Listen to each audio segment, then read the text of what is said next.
मीरा ने कबर्ड से कपड़े निकाले और वॉशरूम की तरफ चली गई। कुछ ही देर बाद वो रेडी हो गई। उसने नीचे ब्लू टोन जीन्स पहन रखी थी, ऊपर ग्रीन टॉप जिसको उसने इन कर रखा था और ऊपर से प्रिंटेड श्रग पहन रखा था। बालों को समेटकर उसने बन बना रखी थी और नीचे हील्स पहनी थी। कमरे से बाहर आई तो देखा कि डैड जा चुके थे। उसने अपने मॉम से कहा, मॉम, मुझे नहीं लगता कि मुझे जाना चाहिए। डैड ने आज तक इतने प्यार से बात नहीं की है। अगर कुछ गलत हुआ तो उतने ही गुस्से से वो हम पे भड़केंगे। उसकी मॉम बोली, बेटा, एक ही बार की तो बात है और वैसे भी वो हमसे कुछ नहीं कहते। समीरा कुछ बोलने के लिए मुंह खोलती है पर अपनी माँ का इनोसेंट चेहरा देखकर चुप हो गई। समीरा ने बहुत ही धीमे आवाज में कहा, मॉम, सिर्फ आपके लिए। मॉम ने कुछ सोचते हुए कहा, हाँ हाँ जानती हूँ मैं, चल अब जल्दी जा नहीं तो लेट हो जाएगी। उसने अपना फोन लिया और होटल के लिए कैब बुक की। कुछ देर बाद कैब उसके घर के बाहर आ गई। समीरा ने मॉम से बाय बोला और कैब में बैठ के होटल के लिए निकल गई।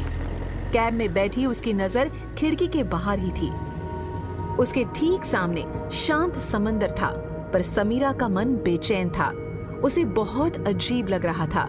बार बार बस वो यही सोच रही थी कि पता नहीं डैड ने किससे मिलने भेज दिया है। तभी कैब होटल के बाहर आकर रुकी। जब वो होटल पहुंची तो घड़ी में 11:30 बज रहे थे। वो होटल के सामने कैब से उतरी। उसकी आंखें होटल देखते ही खुली की खुली रह गई। उसे कोई आइडिया नहीं था कि होटल 5 स्टार होगा। उसने एक बार होटल की तरफ देखा, फिर अपने कपड़े को देखा। उसे रियलाइज हुआ कि वो बिल्कुल ही झल्ली बनकर आ गई है। समीरा रिसेप्शन डेस्क पे पहुंची। उसके मन में हेसिटेशन थी। होटल में घुसने के बाद चारों ओर ग्लासेस, फ्लावर्स, शैंडेलियर्स, वाटर फाउंटेन देखकर समीरा थोड़ा कॉन्शियस हो गई। उसने रिसेप्शनिस्ट को कहा, I have a lunch meeting with mister Khanna. Receptionist ने उसे ऊपर से नीचे तक देखा और फिर अपने डेस्कटॉप पे सर्च किया। मैम, आप वेटिंग लॉबी में बैठिए। उस समय घड़ी में 11:40 बज रहे थे। समीरा ने घड़ी की तरफ देखा और बोली, कैसे बिजनेसमैन है मिस्टर खन्ना, टाइम की कीमत नहीं है उनके लिए। बैठे बैठे वो बोर हो रही थी। होटल का एक चक्कर मारने के लिए वो वहां से निकल गई। उसी समय होटल के फर्स्ट फ्लोर पर एक शख्स इधर उधर टहल रहा था। उसने ब्लू कलर का सूट पहन रखा था और नीचे ब्राउन कलर के शूज। उसने लेफ्ट हैंड पर क्लासिक सिल्वर वॉच पहन रखी थी जो बहुत ही स्टाइलिश लग रही थी। तभी एक होटल स्टाफ आया और पूछा, how can I help you sir?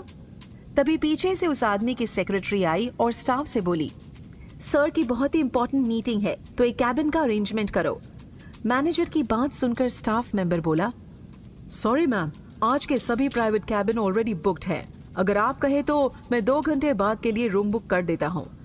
तभी मिस्टर खन्ना जो राउंड अप पे आए थे, उनकी नजर बात करते हुए शख्स पर पड़ी और पास आकर बोला, मिस्टर मल्होत्रा, आप यहाँ लंच या फॉर्मल मीटिंग? प्रणव ने उसकी तरफ देखा और हाथ मिलाने के लिए आगे बढ़ाते हुए बोला, हेलो मिस्टर खन्ना, एक्चुअली एक इम्पोर्टेंट मीटिंग है तो सभी कैबिन बुक्ड है। अभी होटल मैनेजर से बात हो रही है। मिस्टर खन्ना, उसकी क्या जरूरत है? इफ यू डोंट माइंड तो आप मेरा ऑफिस कैबिन यूज कर सकते हैं। प्रणव ने मिस्टर खन्ना की ओर देखा और मुस्कुराते हुए बोला, अरे नहीं, आप परेशान मत हो, I will book somewhere else. Khanna ने जिद करते हुए कहा, कैसे बात कर रहे हैं? You can use my cabin, that's fine. Khanna के इतने कहने पे मिस्टर मल्होत्रा ने एक स्माइल के साथ उन्हें थैंक यू कहा। सर, इसमें थैंक्स की क्या बात है? खन्ना ने स्टाफ मेंबर को तुरंत ऑर्डर दिया, सर को मेरे कैबिन में लेके जाओ। इधर समीरा काफी देर से लॉबी में टहलने के बाद वापस रिसेप्शन पे आई और उसने रिसेप्शनिस्ट से झुंझलाते हुए कहा, क्या मिस्टर खन्ना ने मेरे लिए कोई मैसेज छोड़ा है? रिसेप्शनिस्ट ने ना में सर हिलाया। समीरा इंतजार करते करते इरिटेट हो गई थी। रिसेप्शनिस्ट ने मिस्टर खन्ना का शेड्यूल चेक किया और कहा, आप उनके कैबिन में वेट कर लीजिए। समीरा उससे भड़क गई और इतने देर तक वेट करवाने पे उसे सुना दिया। रिसेप्शनिस्ट ने तुरंत माफी मांगी और स्टाफ को बोला कि मैडम को खन्ना सर के कैबिन में ले जाओ। कैबिन में आकर उसने देखा सोफे पर एक आदमी बैठा हुआ था जिसका चेहरा दीवार की तरफ था। उसे देखकर समीरा समझ गई कि हो न हो ये मिस्टर खन्ना ही है। वो धीरे से सोफे के साइड में आई उसे अभी भी उसका चेहरा नहीं दिख रहा था। उसने धीरे से कहा, good afternoon sir, I am miss Kapoor. Phone में बिजी उस आदमी ने जब कोई रिस्पॉन्स नहीं दिया तो समीरा बिना किसी हिचकिचाहट के उसके सामने रखे चेयर पर जाकर बैठ गई। बैठने के बाद उसने जैसे ही कुछ कहने के लिए अपना चेहरा ऊपर उठाया, उसकी आंखें चौड़ी हो गई और मुंह खुला का खुला रह गया। वो चेयर पर फ्रीज हो गई। उसे अपने आंखों पर यकीन नहीं हो रहा था कि जिससे वो मिलने आई थी वो प्रणव है। वही प्रणव जिसके सामने कल वो नकली दुल्हन बनकर खड़ी थी कल रात। अचानक उसे उस किस की याद आ गई और उसके कान लाल हो गए। उसकी आंखों के सामने पिछली रात का सारा सीन आने लगा। उसने सोचा भी नहीं था कि वो प्रणव से दोबारा और वो भी इस तरह मिलेगी। कुछ सेकंड बाद उसने हैरानी भरे शब्दों से कहा, मिस्टर मल्होत्रा। आश्चर्य से भरी आवाज सुनकर प्रणव ने ऊपर देखा और समीरा को देखकर शॉक्ड हो गया और एक टक लगा के समीरा की तरफ देखता रहा। पिछली रात को जो भी हुआ था उस इंसिडेंस के वजह से प्रणव चाहकर भी समीरा का चेहरा नहीं भूल पा रहा था। उसे देखते ही लास्ट नाइट की एक एक बात प्रणव के सामने आने लगी। कुछ देर तक कमरे में सन्नाटा छाया रहा।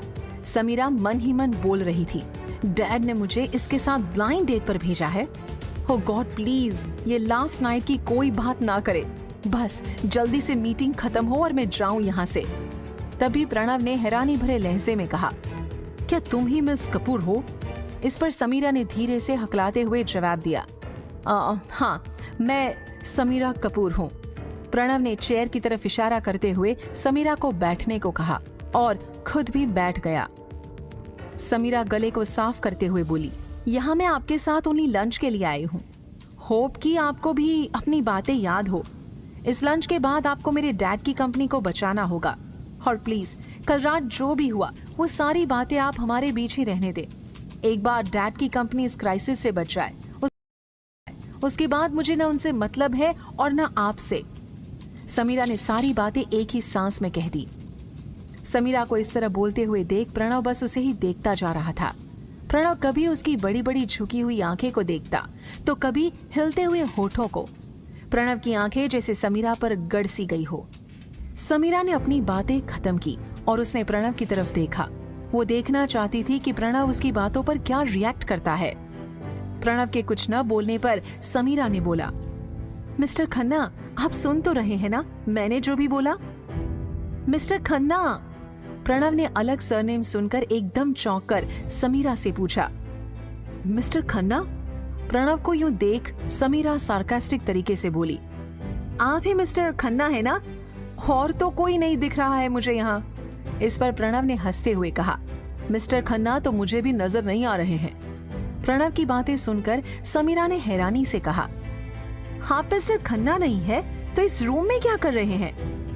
प्रणव अपनी जगह से उठकर खड़ा हो गया और बोला, एक्सक्यूज मी मैडम, ये रूम मैंने बुक किया है, ऐसे कहीं नहीं चला जाता हूँ मैं। प्रणव की बातें सुनकर समीरा ने मुंह सिकोड़ते हुए कहा, ऐसे कहीं नहीं चला जाता इसका क्या मतलब? आपके कहने का क्या मतलब है कि मैं कहीं भी चली जाती हूँ? ऐसे आपसे पहले मैं आई थी इस रूम में। समीरा की बात सुनकर प्रणव के चेहरे पर हल्की सी व्यंग मुस्कान आ गई और बोला, पहले तो नहीं लगा था पर अभी देख के लग रहा है कि तुम कहीं भी जा सकती हो, तभी तो एक बूढ़े आदमी के साथ लंच डेट पर आई हो। प्रणव की बातें सुनकर समीरा को गुस्सा आ गया, पर इससे ज्यादा कि और वो कुछ बोल पाती। उसे मिस्टर खन्ना के बारे में जानना था और हाथ पैर पटकते हुए समीरा रूम के बाहर आ गई। तभी रूम के बाहर अधेड़ उम्र का आदमी आया जिसकी उम्र 40-45 साल थी और समीरा से पूछा, are you Miss Kapoor? Sameera आवाज सुनकर रुक गई और बोली, yes I am, but who are you? मैं मिस्टर खन्ना, उस आदमी ने जवाब दिया। समीरा को पहले से ही गुस्सा आ रहा था। उसे देखकर उसका गुस्सा और भी बढ़ गया और बोली, आपको टाइम की कोई इंपॉर्टेंस है या नहीं? और आपने सोच भी कैसे लिया कि मैं आपके साथ लंच डेट के लिए मान जाऊंगी? समीरा की बातों को रोकने के लिए वो आदमी कई बार बीच में बोलने की कोशिश करता है, पर समीरा उसे बोलने ही नहीं देती है। इस बार उस आदमी ने तेज आवाज में उंगली दिखाते हुए कहा, देखिए मैडम, आप अच्छा नहीं कर रही हो। इस तरीके से बात करके मैं मिस्टर कपूर को सारी बातें बताऊंगा। समीरा ने गुस्से भरे लहजे में कहा, जाओ जाओ कह दो, मैं कोई डरती नहीं उनसे। बाहर शोर सुनकर प्रणव कमरे से बाहर निकल कर आया और बोला, क्या हो रहा है ये सब? प्रणव को देखकर मिस्टर खन्ना ने कहा, सॉरी सर, आपको डिस्टर्ब किया। आप लंच करिए, मैं इनसे उधर जाकर बात करता हूँ। प्रणव ने समीरा की तरफ इशारा करते हुए गंभीर शब्दों में कहा, क्या बात करनी है इससे, ये मेरे साथ है। इस पर उस आदमी ने धीरे से आवाज में कहा, सॉरी सर, मुझे पता नहीं था ये आपके साथ है, सॉरी सर। उसकी बातों पर प्रणव ने कहा, हाँ तो अब पता चल गया ना कि she is my woman. Sameera हैरानी से कभी उस आदमी को देख रही थी तो कभी प्रणव को देख रही थी। प्रणव के कहने पर वो आदमी वहां से चला गया। समीरा एकदम प्रणव की ओर बढ़ और गुस्से में बोली, किसने बोला था तुम्हें बीच में ये सब बोलने के लिए? प्रणव ने उससे बड़े ही काम टोन में कहा, मैंने ऐसा कुछ गलत नहीं कहा, तो ये अननेसेसरी का अग्रेशन मत दिखाओ। समीरा को बहुत ज्यादा गुस्सा आया और वो तपाक से बोली, समीरा का गुस्सा तुम झेल भी नहीं सकते। पहले ये बताओ कि तुमने ये क्यों कहा कि she is my woman? Pranav Sameera के सवाल का जवाब बड़ी ही बेबाकी से देता है, और नहीं तो क्या, यू आर माई वुमन। याद नहीं कल जब जोड़े में तैयार बैठी थी? अब बोलो। समीरा एकदम से चुप हो गई। प्रणव ने सार्काज्म के साथ बोला, मैं तुम्हारी तरह नहीं कि पैसों के लिए किसी के जीवन के सबसे इंपॉर्टेंट मोमेंट्स को रूइन कर दूं। समीरा का पारा एकदम से चढ़ गया। मुझे कोई शौक नहीं था बैठने का, मैं बस अपने बॉस के इंस्ट्रक्शंस को फॉलो कर रही थी, नहीं तो वो मुझे जॉब से निकाल देती। समीरा की बात सुनकर प्रणव ने फुसफुसाते हुए कहा, मतलब पैसे के लिए गलत भी कर लोगी ना? समीरा प्रणव की बात सुनकर बोली, अब तुम हद से ज्यादा बात कर रहे हो। How dare you say that? Pranav arrogantly कहता है, जो तुमने किया वही बोल रहा हूँ। तुम्हें फेक ब्राइड बनना था तो अब ये सुनने की हिम्मत रखो। समीरा ने कहा, बात करना तो दूर, अगर तुम फर्स्ट टाइम में ही बता देते कि तुम मिस्टर खन्ना नहीं हो तो मैं एक सेकंड भी यहाँ नहीं रुकती। प्रणव ने कहा, हाँ पता चल गया ना? समीरा ने कहा, बिल्कुल पता चल गया, और मैं अब यहाँ एक सेकंड भी नहीं रुक सकती। ये बोलते हुए समीरा कमरे से निकलकर लिफ्ट की तरफ जाने लगी। समीरा के जाने के बाद प्रणव ने मानो एक लंबी सांस ली और बोला, उफ, कितना बोलती है ये लड़की। होटल से बाहर निकलकर समीरा ने फोन निकालकर टाइम देखा और बोली, ओह माय गॉड, 1:30 बज गए। मुझे बहुत तेज भूख लगी है।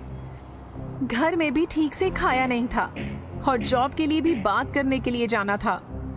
कुछ दूरी चलने के बाद उसे फूड स्टॉल दिखाई दिया।